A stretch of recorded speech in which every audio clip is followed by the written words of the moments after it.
बिस्मिल्लाहिर्रहमानिर्रहीम। अस्सलाम वालेकुम नाज़रीन, मेरा नाम सरवत फलीम है। ख़ित्ते में सूरत हाल बड़ी तेज़ी के साथ तब्दील हो रही है और अभी से कुछ देर पहले ये ख़बर हमारे सामने आई है कि इज़राइल अमेरिका ने मिल के यमन के मगरबी साहिली शहर अल हुदैदा की बंदरगाह के ऊपर एक दो नहीं बल्कि 6 पूरे फ़िज़ाई हमले किए हैं। और ये फ़िज़ाई हमले उस चीज़ का रिएक्शन है जो एक्शन लिया गया हुसी बागियों की तरफ से, और ये एक्शन उन्होंने लिया जो इज़राइल का इंटरनेशनल एयरपोर्ट है उसके ऊपर उन्होंने इतवार के रोज़ हमला किया, और ये हमला हाइपरसोनिक बैलिस्टिक मिसाइल के ज़रिए से किया गया। ये जो एयरपोर्ट जिसको टारगेट पे रख के अटैक किया गया हुसियों की तरफ से, इज़राइल ने बड़ी कोशिश की उनके सिस्टम ने कि किसी तरह से इस हमले को रोका जा सके, मगर इस मिसाइल को रोकने में वो नाकाम रहे। और एक अंदाजे के मुताबिक बताया जाता है कि ये पहली मर्तबा ऐसा हुआ है कि बिन गोरियन जो एयरपोर्ट है उसको ऊपर अटैक किया गया, और वो अटैक अंदर आके हुआ और कामयाब भी रहा। इसके बाद से अमेरिका और इज़राइल ने अभी से कुछ देर पहले ये कार्रवाई यमन के हिस्से में अल हुदैदा की बंदरगाह पर की है, लेकिन ख़तरा यहाँ पर सिर्फ अमेरिका, इज़राइल और ईरान के दरमियान नहीं घूम रहा, क्योंकि ईरान को बराह रास्त धमकी इज़राइली वज़ीर आज़म नेतन्याहू ने दी है। उन्होंने कहा है कि वक्त का चुनाव भी हम करेंगे और तय भी हम करेंगे कि हमने कब, कहाँ और किस वक्त ईरान के अंदर जो है वो हमला करना है। ईरान इस चीज़ के ऊपर बारहा कह चुका है इतवार के बाद से अब तक। उसने कहा है कि जो हुसियों की तरफ से इज़राइल के एयरपोर्ट को टारगेट किया गया उसमें ईरान का बराह रास्त कोई ताल्लुक़ नहीं है, और ना ही ईरान के कहने पर या ईरान की ईमा के ऊपर हुसियों की तरफ से ये हमला इज़राइल के एयरपोर्ट पर किया गया है। लेकिन ईरान को मिलने वाली धमकी के बाद अब ईरान भी अलर्ट के ऊपर खड़ा है। ईरान के वज़ीर ख़ारजा उन्होंने पाकिस्तान का दौरा किया, और ये दौरा सिर्फ इस मकसद के लिए नहीं था कि ईरान और भारत के दरमियान जो एक वॉर टेंशन चल पड़ी है उसको किसी भी तरह से कूल डाउन किया जा सके, मगर इस वक्त ख़ित्ते में नए अलाइंसेस जो हैं वो बनने जा रहे हैं। एक अंदाजे के मुताबिक ये भी कहा जा रहा है कि अमेरिका तो बहुत पावरफुल है, इज़राइल बहुत पावरफुल है, क्या मुमकिन है कि ईरान उनका जवाब दे सकेगा या ईरान उनका मुकाबला कर सकेगा?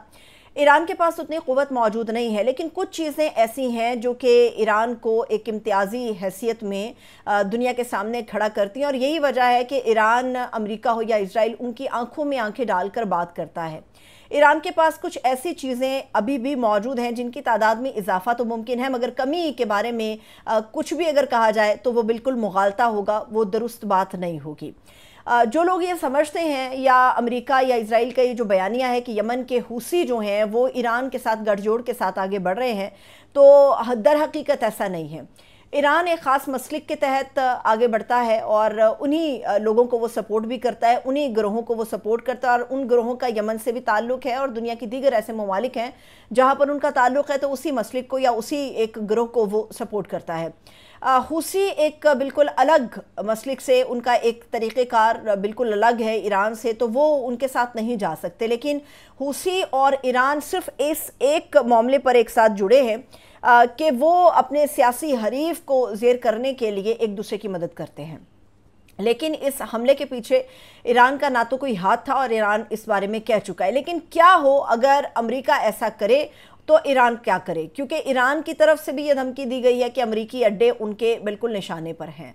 याद रहे कि ईरान के पास कुछ ऐसी चीज़ें हैं जो उसको बिल्कुल ही अलग हैसियत में दुनिया के सामने रखती हैं, बावजूद पाबंदियों के भी इस मुल्क की ये मामलात इसको इम्तियाज़ में रखते हैं, इसको बिल्कुल अलग थलग रखते हैं और इसको मजबूत भी रखते हैं। ईरान के पास जो सीरीज़ है ड्रोन्स की, जो टेक्नोलॉजी ईरान इस्तेमाल कर रहा है, जो साइबर वॉरफेयर की सलाहियत ईरान के पास है, वो शायद ही किसी के पास मौजूद हो। जैसे अगर बैलिस्टिक मिसाइल्स की बात की जाए तो बैलिस्टिक मिसाइल में शहाब 3 ईरान के पास एक ऐसा मिसाइल है जो 2000 किलोमीटर तक मार कर सकता है, और शहाब 3 जो है ये ईरान की क़ुव्वत को मजबूत करता है। सिर्फ एक शहाब 3 उनके पास मौजूद नहीं है, खुर्रम शहर के नाम से बैलिस्टिक मिसाइल जो है वो ईरान के पास एक भारी तादाद के अंदर मौजूद हैं। फतेह है और ज़लज़ाल सीरीज़ हैं, जो कि ये वो सीरीज़ हैं बैलिस्टिक मिसाइल्स की जो अगर ईरान चलाए, अगर ईरान इन्हें फायर करे तो ये सीधे इज़राइल को टारगेट कर सकते हैं। इसीलिए इज़राइल बराह रास्त कार्रवाई करने से ना सिर्फ डरता है बल्कि वो ये जानता भी है कि वो बिल्कुल ईरान के बैलिस्टिक मिसाइल्स के टारगेट के ऊपर होगा। اس لیے اسرائیل جو ہے ہمیشہ امریکہ کا بغل بچہ بن کے امریکہ کا سہارا تلاش کرتا ہے اور امریکہ کو انوالو کرتا ہے کہ کسی طرح وہ ان معاملات میں شامل ہو کے اسرائیل کے کندھوں کو مضبوط کر سکے. لیکن ایران کی طرف سے جو دھمکی امریکہ کو دی گئی ہے وہ بڑی ہی اہم نوعیت کی ہے. معاملہ یہ ہے کہ ایران کے پاس شاید ہتھیار بہت کم ہو، شاید فوج کی قوت بہت کم ہو، ایران کے پاس لڑنے کے لیے گروہ شاید بہت کم ہو، لیکن ایران کے پاس جو سائبر وارفیئر کی ایک صلاحیت ہے وہ اسے دنیا میں سب سے الگ رکھتی ہے. بہت کم تعداد میں ایسے ملک ہیں اس دنیا کے اندر جن کے پاس سائبر وارفیئر کی صلاحیت بھرپور طریقے کی موجود ہے. ایران وہ ملک ہے جو براہ راست جب چاہے جس طرح سے چاہے وہ سائبر وارفیئر کے اوپر جو ہے وہ برتری حاصل کرتا ہے اور اٹیکس کرتا ہے. سائبر کے اٹیکس ہوتے ہیں اور جس سے امریکہ بھی ڈرتا ہے اور اسرائیل بھی اس بات کو بہت اچھی طرح سے جانتا ہے. اس کے علاوہ ڈرون بھی بہت زیادہ اہمیت کے حامل ہیں اور روس کے ساتھ ابھی ان کا ایک معاملہ پچھلے کچھ عرصے میں چلا تھا. جو ڈرونز ہیں ان کی ٹیکنالوجی بھی ناقابل شکست ہے.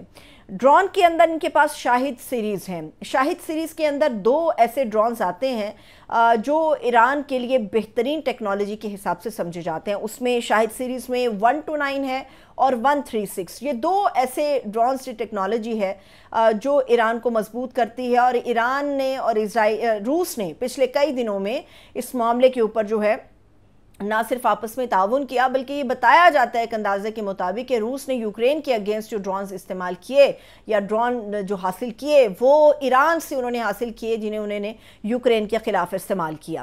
ایران کے اوپر پابندیوں کا معاملہ اس لیے بھی ہے کہ جو افزودگی یا یورینیم کے بارے میں بتایا جاتا ہے کہ ایران چھپا کے خفیہ طریقے سے اس کے اوپر کام کر رہا ہے. ایک اندازے کے مطابق اگر ہم سوچ لیتے ہیں تو ایران کے پاس اس وقت 2 یورینیم ہے وہ بتایا جاتا ہے کہ 60% سے ابو ہے، جس کا مطلب یہ ہے کہ اگر ایران اپنی اسی طریقے سے کارروائی کو آگے بڑھاتا رہا جس بھی معاملے سے وہ آگے بڑھ رہے ہیں تو وہ وقت دور نہیں ہے کہ چند مہینوں کے اندر ایران بھی ایک نیوکلیئر ہتھیار کا مالک بن جائے گا. اور یہی وہ وجہ ہے کہ ایران کے اوپر کوئی بھی حملہ کرنے سے پہلے امریکہ ہو یا اسرائیل ہو وہ کئی مرتبہ سوچتے ہیں. اور یہی وجہ ہے کہ ایران کمزور ہونے کے باوجود، پابندیوں کا شکار ہونے کے باوجود وہ اپنے دشمن کی آنکھوں میں آنکھیں ڈال کر دیکھتا ہے. ابھی جو ایران کے وزیر خارجہ پاکستان آئے تھے وہ جیسے میں نے پہلے کہا کہ پاکستان اور بھارت کی ٹینشن کو کم کرنے کے لیے تو آئے ہی تھے، لیکن اس کے پیچھے مقاصد کچھ اور بھی ہیں. خطے میں نئے اتحاد بن رہے ہیں اور تبدیلیاں رونما ہو رہی ہیں. اگر تو کارروائی ایران تک پہنچتی ہے تو پاکستان کے ساتھ ان کا بارڈر لگتا ہے، بھارت بھی اس طرف سے ایران کے ساتھ ملتا ہے، تو صرف ایران تک بات نہیں رہے گی بلکہ آگے بھی ممالک تک بڑھے گی. اگر پاکستان اور بھارت کے درمیان ٹینشن بڑھتی ہے تو ایسی صورت میں صرف یہ ٹینشن ان 2 ممالک کے 2 دیشوں کے درمیان نہیں رہے گی بلکہ ایران بھی اس میں براہ راست متاثر ہوگا. تو ایران نہ صرف نئے اتحادیوں کو مضبوط اتحادیوں کی تلاش میں ہے بلکہ وہ کوشش بھی کر رہا ہے کہ کسی بھی طریقے سے بچاؤ کا راستہ جیسے بھی ممکن ہو سکے اسے اختیار کیا جانا چاہیے. لیکن اگر کوئی دشمن آپ کی طرف بڑھتا ہے تو پھر اس کا بھرپور طاقت کے ساتھ جواب دینا جو ہے وہ بڑا لازمی ہے. ابھی بتایا جا رہا ہے کہ یہ جو فضائی حملے اسرائیل اور امریکہ نے مل کر کیے ہیں اس میں ایک بڑا نقصان، جانی نقصان تو ہوا ہے، ملبے وغیرہ کا انفراسٹرکچر کا تو نقصان ہوتا ہی ہے، لیکن جانی نقصان کی اطلاعات بھی اس میں آ رہی ہیں.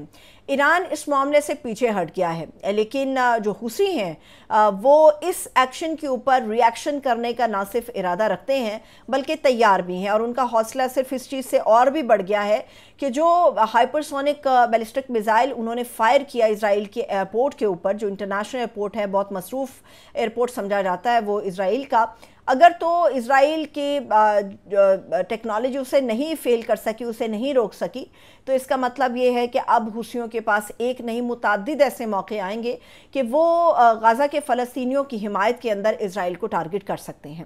اجازت دیجیے، اپنا بہت سا خیال رکھیے. خدا حافظ.